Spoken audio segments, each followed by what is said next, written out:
I have someone here who is an expert on human capital and is graciously giving up very early morning hours to join us. So I thank you for that. I thank you for being here today. But I'm excited to have everyone get an opportunity to meet Aisha, who is a human capital and really just an analytics expert and has had a really big impact, especially in growing some of the advancements in the local region, especially in people analytics and your community involvement there.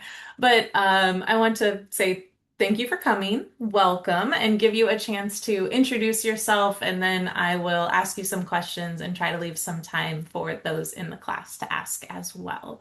So, Aisha, thank you. Welcome. Hi, Heaven. Hi, everyone. Thank you so much. It's 4:54 a.m. My local time here. So it shows you how excited I am to be here, to be part of this space and anything to do with people analytics, people development, people management, people strategy. I mean, count me in. I'm always in. So I'm just more than delighted that I'm here. So it wasn't an issue when Heather reached out to say, hey, can you join us for this visit, this session? I'm like, yeah, no worries. Just like, it's so early. I'm like, it's PA and it's you, Heather. So I'm more than delighted. So yeah, um, a bit about me. Yes, I am into the people analytics, into standards, into people strategy. I run my own consulting. I have a consulting, and what we do is to drive people strategy basically, and to unearth what the issues are and to see how we can align people activities with the actual organizational mandate or the objectives, because there's always a gap between what the organization expects and what people are required to deliver. So that's where IFA comes in to say, hey, there's a bridge, and it's really something simple, but we just need to ask the simple questions and see how we can align what those priorities are and give it to people to handle, and then to percolate the strategy downwards to people and not just leave it to management or the board to handle. And that's where it's really very hazy and fuzzy for organizations. So that's where we come into to translate that. Other things I've been very passionate about that I get involved in. Yes, like Heather said, people analytics. So yeah, I'm the lead chapter here in Nigeria for the Society for People Analytics. And successfully we've grown our community from what used to be like 90 to now over 380 people in that community. And it's a thriving community that is very excited about people analytics and the impact of what people do. So we want to measure people activities and what they're doing. And what we do is also to run a knowledge sharing session, a KSS. We run it virtually for now, and we do intend to have more regular physical meetups, and where necessary, run hybrids. Because I mean, the world is increasingly shrinking, right? So here we are. I'm sitting here in Abuja and connecting with you. I mean, it shows that anything is possible, and we just need to make sure we are prepared to do that and be ahead of that curve always, and looking out for the trends that matter, the issues that matter, and be able to bring them to the surface so that even people that have not been able to articulate themselves or explain what the issues are, others have been able to do that. And like, oh yeah, I didn't get the chance to say it that way, but it resonates. And thank you for doing that. So really, people, we're all the same at the end of the day, right? We just have similar challenges that we face in numerous facets of our lives, whether we're starting, whether we're experienced, whether we're retiring, whatever it is, it still has to do with people. It still has to do with aligning priorities and understanding. So you seek to understand before being understood. That is one of my mottos in life. And I find that it's a very simple motto, but it's helped in my personal dealings, in professional contexts. Whatever it is, you just need to try and have that understanding first before you're able to get a wider picture. So if we have just our passport size pictures that we're looking at, I mean, there's a global picture that we need to look at. So yeah, it's just making sure that it transcends basically. Yeah, what else can I say about myself? So much, but yeah, I mean that's not the time for that. I mean, we can always do that via other social media platforms and another opportunity to have a virtual coffee and then discuss this. So, Heather, I Yeah. believe you have some more I do. questions or I would uh, love for you to help hit on a couple points that we were talking about earlier, and then we will have questions. You think about who you've worked with over your career. Do you see any common data blind spots where people aren't maybe using people data and information, their insights? Like where have you seen that? How is that showing up? thank you for that question, Heather. It's a common issue when you come across data blind spots in organizations where you're having to help translate or decode, you know, what the issue is. So there can be data overload. People will have different sources of data. That's one issue in the sense that they have all these sources of data residing either in the finance department, audit department, legal, HR, name it, but there's no handshake, so capability, visibility, or even the data visibility. So there's just so much data, but having to comb that data and bring out the actual kind of metrics or measurements that you're looking out for is a very common problem.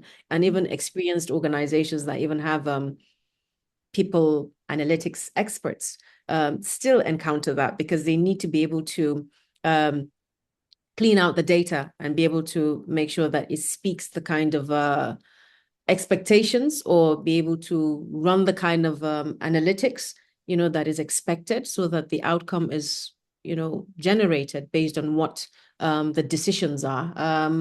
Another common issue is leading and lagging measurements, indicators. So people confuse that or prioritize lagging indicators, waiting for the revenue, when really you should be looking at things like even if it's hey, even engagement scores or even sentiment analysis that you need to run more frequently ahead of what the productivity or revenue outcome is. So there's that gap there. They work hand in hand. It's not that one is more favorable than the other, but for the different purposes that they run or they're required, they do complement each other, both leading and lagging indicators. Another issue that tends to come up is when is in abundance. So just back to the Hmm. first thing that I said, overload. So when is in abundance, that's where it shows clearly that organizations really have not been monitoring their data sets. They've not been monitoring who is responsible for the data.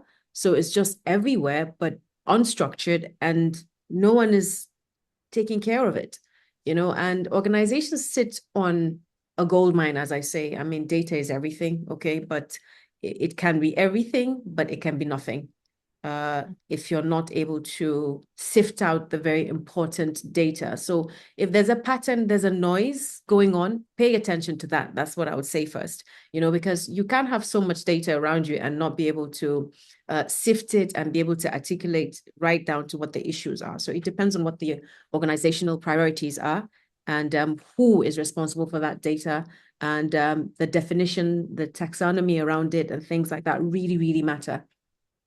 Yeah, great. Great. I imagine you're going to have a lot of other questions, so I'll only ask one more for now, and then I'll let students, and then if there's time, I have more for you. But the other topic that we were spending some time on, and I didn't even have enough time to answer all of the questions, so there is still interest, is human capital reporting. So you are one of the fabulous champions around global standards and just showing the value of people. How do you see something like global reporting, human capital reporting, really affecting organizations or the workforce or how they make decisions? How are you seeing the use, the relatively newer use of human capital affecting companies? Human capital reporting is here to stay. It's going to be evolving even faster than we expect because of the growing need for compliance by the regulators. Investors want to know that companies have a moral compass, and that organizations are responsible for their workforce, that they care for them. So the S in the ESG really matters. So we will see, that continued growth in that space to make sure that globally there's more compliance. So different maturity levels are occurring in different parts of the region in terms of compliance. While some might be mandatory, some, will definitely be like, look, it's required, or sorry, it's expected. All right. So the need for that standardization around those issues really matter, so that we're not using different methodologies, or we're not using different frameworks. Currently, we have so many beautiful ones, GRI and the likes, and so we need to be able to still say, look, in terms of the human capital aspect, which most of these other frameworks leave a bit more to be desired. I don't want to say they lack. Okay, they're still useful. But what stands out is ISO 30414, which is clearly the only standard that, provides that required and recommended metrics around human capital reporting and disclosure. And we're seeing a growing interest as well for the need to have such standards, and the advocacy around pushing for that standard to be more of a global framework is really rising. Because if we don't have a standard that we can all speak to, we can all understand, we can all apply, then we'll be just running around using different makeshifts, borrowing some aspects of a certain framework and applying it here. Yes, they're almost like a Lego, so you're able to like use them. But what's more beautiful is having one standard, one global standard that is able to address the human capital aspects of issues that companies are facing. And with the latest standard, we have 69, metrics, not that we all have to use all this, over 60 metrics, it depends on the organization's priorities. At the end of the day, it depends on the organization's directions, the dynamics, the regulation in that country where organizations are, and what the regulator is really pushing for. So many other external dynamics, inform the use of what is important for human capital reporting and disclosure. So with HCRD driving and growing to be more of a very important tool, a way of measuring how the human capital is delivering on what is expected of them to provide or produce, it's here to stay. So I see ISO 30414 becoming the golden standard for organizations across the globe because of how simplified its use of metrics are, and how all these metrics mean the same thing everywhere. So yes, we'll have fancy metrics that we can pull from Google or some other nice academies that have or propagate, their own kind of metrics. They're similar, okay? So there's nothing rocket science or new or groundbreaking from what we already are familiar with, which is like even the turnover, the attrition, HCROI, human capital ROI, there's so many other metrics, that are similar that we're familiar with. But when you know that you're using standards that come from the ISO, I mean, you should rest assured that it has gone through rigorous screening, rigorous debates onto why we should settle for these standards, that we should project to the world as the global standards or the global metrics to use. I mean, it's like ISO 9001 is so successful, is the most successful amongst many others, really. At least we're seeing what in terms of information security and IT are producing in that space. But it shows you that ISO knows what it's doing, because they have all these experts all around the world that come together, rub minds to produce, certain standards that apply for whatever sector, whatever solution that ISO is pushing for. So yeah, there are many opportunities that HCRD presents, and ISO 30414 is just that butter in the bread. I hadn't heard anyone use an acronym for it. So HCRD, Human Capital Reporting and Disclosures. I didn't know we were at acronym status. I like it. I'll start using that. I really appreciate how you're talking about the fact that it might not always be crazy new metrics, but it's about the standardization. I know when I think about the the cool, crazy stuff that we can do in people analytics, you can't do that stuff without a foundation. You need a common, consistent foundation, and that we'll be able to do so much more when we have a way to really think about the comparisons or the different things along the way. And common, consistent reporting does help doing that along the way.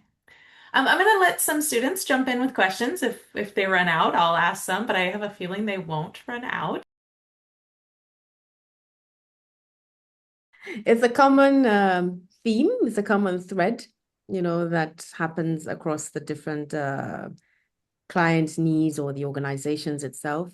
But what is fundamental is to treat every project or every client needs differently or uniquely. Let me not say differently, but more uniquely, and engaging more at the board level or at the management, the most senior level, really, because that's where it has the highest level of accountability. So being able to understand what they're thinking, what they want, I mean, they have the bigger picture of where they want to go. I mean, that's where everything starts. That's where everything manifests. Okay, so the organization, in terms of the board, the management, need to sit down, decide, hey, this is the direction we want to follow. This is what we want to do. Okay, if you want to do that, and that's the direction you want to follow, and you have these decisions that you want to take, how do we translate that to your teams and the rest of the workforce to deliver on those expectations? So that's where it really makes it easier. And then you see the different, patterns playing out, that while they may be a bit similar, in terms of these are their needs as the highest level in an organization, it's still different. There are nuances that play out where the focus, differs from one organization to the other. And then even the people culture in terms of their capability, it also plays out. So that's where the need to drill down further to extract or get a better understanding or sensing of what your workforce is made up of, what their strengths are collectively in the different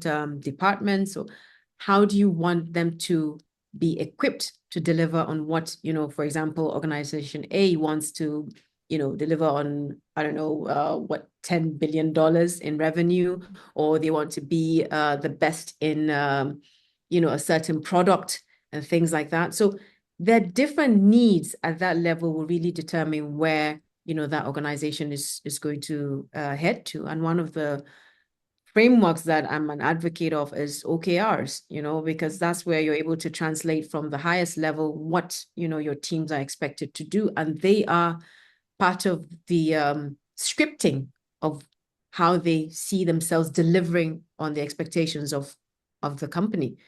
So it's a shared goal, it's a common goal. Okay, so that's where you see that people are more excited because it gives them that aspirational context to play in. Like, oh, okay, so for my department or for my team, if we have this clear priorities or clear objectives of what the organization wants, and we're cascading it down to the IT department, to the sales and marketing, business development and the rest, how do you all come in with your strengths and to make sure that what is the agenda on that table, we all have a say and we're able to, make sure that we're part of, delivering on it. So for me, such frameworks like OKRs really help. Another thing that is very, very useful over the course of my experience with different organizations is not just paying attention to the quantitative aspect of things or like the people analytics and the numbers and things like that. Great. They provide evidence, right? That's good. That's what we want all the time. But another thing is to pay attention to the qualitative aspect of things. Okay, so what I did recently for one of my clients in their organizations, having gathered all the numbers, the data sets, and everything that we wanted in terms of evidence to ascertain,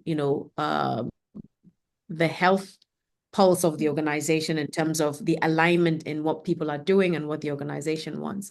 Um, it was becoming clear that there were misalignments in terms of communication, of what the organization wants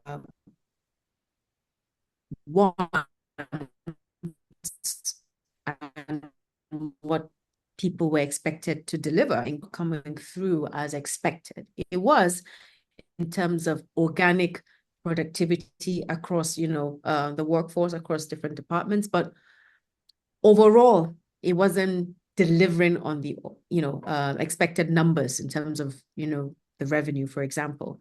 And what I decided to do was to say, look, let's just even run a simple survey. We're not going to do the surveys that will send you a notice and say, look, you have 2 weeks to fill this survey. Come back to us. And guess what? There's never, ever. I'm please but show me by raise of hand if you've been successful enough to launch a survey and get it done within your stated time, the stipulated time. It never happens, hardly. You end up extending.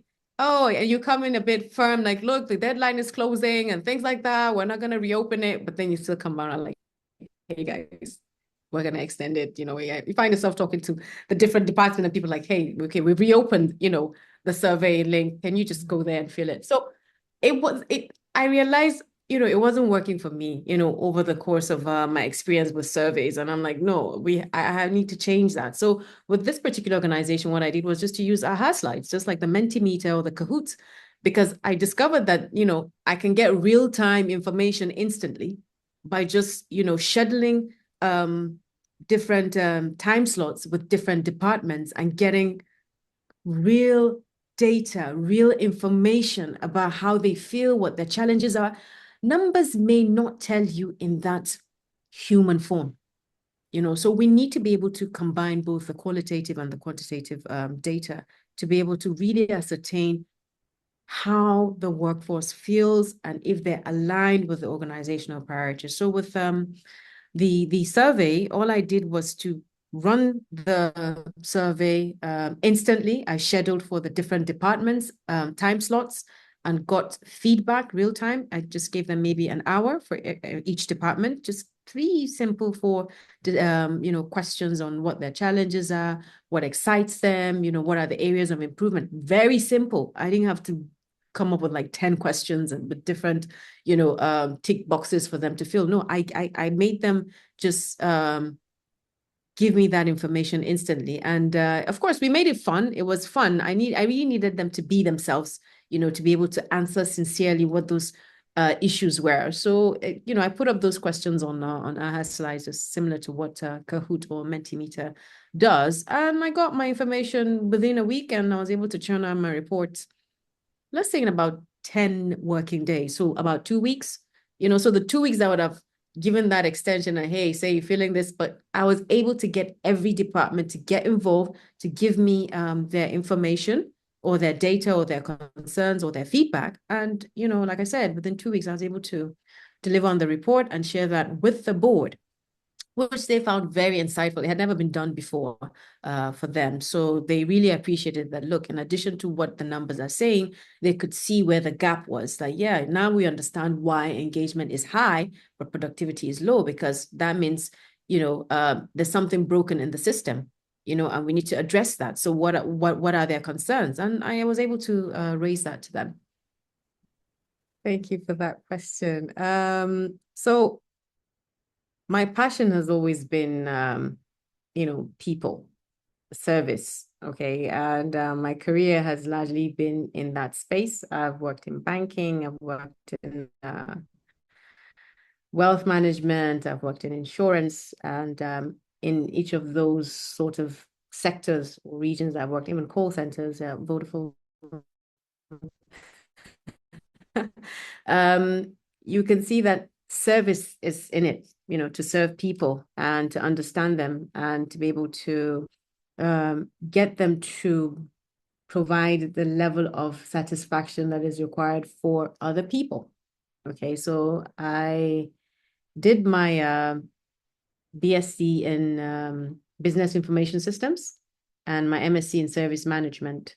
And since then, I've always known that, look, it's about people. People run organizations. People make organizations successful or otherwise. So in avoiding the otherwise, what can we do to avoid the otherwise happening? Because at the end of the day, why organizations exist is to serve people. So through the different experiences that I've had in the different sectors, what has been common and the areas that I've always wanted to work in is human capital, HR, human capital management, or HCM, customer service, strategy, um, sales and marketing. Yes, I've done sales and marketing, business development. So I was able to see things differently, but similarly, because I'm a value chain person. I'm an ecosystem person. I don't believe in because I work in a particular department or run a particular portfolio that I should be ignorant about what goes on in the other portfolios or departments or regions. I've always been curious to connect the dots, so that increasingly pushed me to strategy, because that is the heart of everything for an organization. They want to be able to translate what their objectives are, what those thematic pillars or priorities are. So strategy was where I felt more drawn to, because it's the center, the situation room, where of course HR is at the end of the day the situation room, but it was where the decisions would manifest at the highest level. And the more I, paid attention to the strategy of organizations, and was able to even set up for two different companies their strategy departments, I realized that there was a gap between what the board, the management, and the workforce understood about strategy. Uh, you would find that organizations, particularly the board, the management, are very, very conservative, if not very, very skeptical about sharing strategy or allowing it to cascade down to everyone in the organization. Because of what? Can anyone tell me? Fear of it being, used somewhere else by their competitors, which for me doesn't really add up. Because I said that if you're earlier, Aisha. I was like, it's such a fake excuse. it just doesn't add up, because it's like, okay, you're hoarding this very important, you know,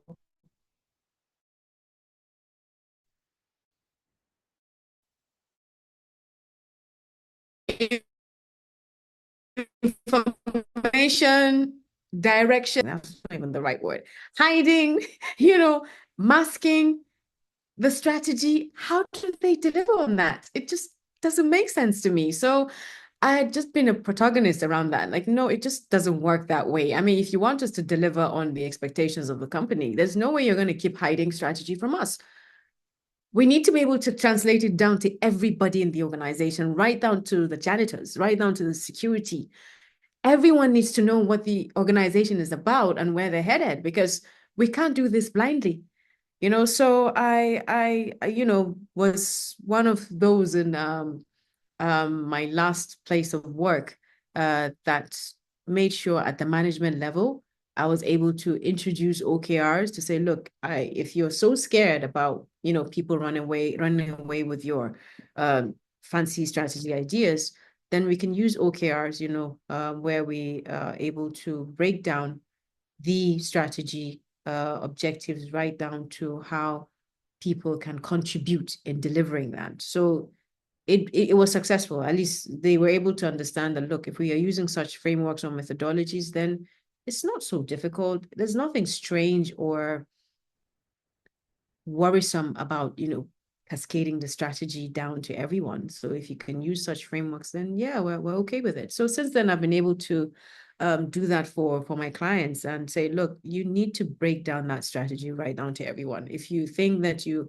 have this very beautiful deck that has visuals, numbers, great roadmaps, it's just going to remain there forever. And no one is going to understand or connect with that strategy. You need to be able to bring it down. So that led me, Soraya, to the need to see that that gap has to be closed.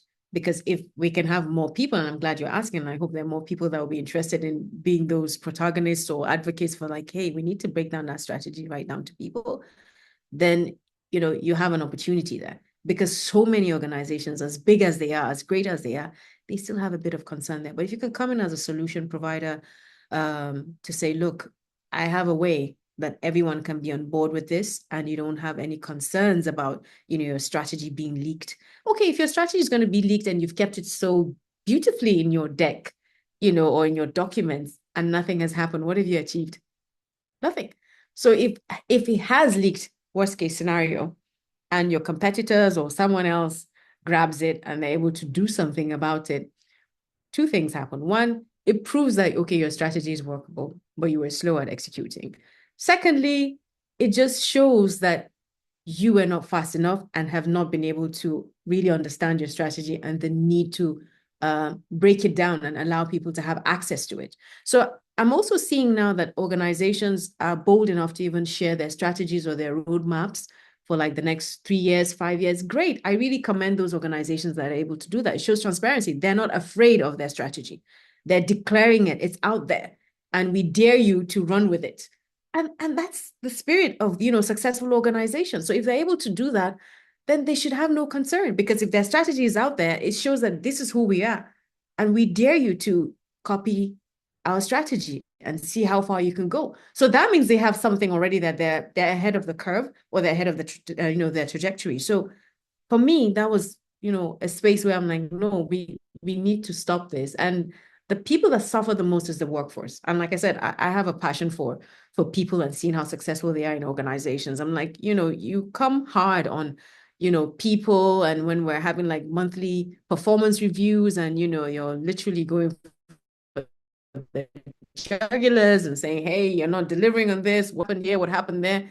Communication was poor. The strategy wasn't clear. That is really what the issue is. So if people are not performing, it's not necessarily about their skills or their capabilities sometimes. More often than not, is the way the strategy or the expectations are communicated. So I don't know if I've been able to answer your questions. And I love that your passion really comes You're through welcome. when you share your story there too. So I do appreciate that. Okay, because it is 8:30 our time, 5:30 your time, you still have a whole other day ahead of you, and it's quite late here. I think I will end us there. And for those who didn't get a chance to ask the questions, I know they were probably really great. Aisha, really, really appreciate you coming, sharing your thoughts, your ideas, your experience here. I'm sure we probably could have had the entire 3 hour lecture with you and still had questions, but thank you for giving us some of your time today. Thank you. My pleasure.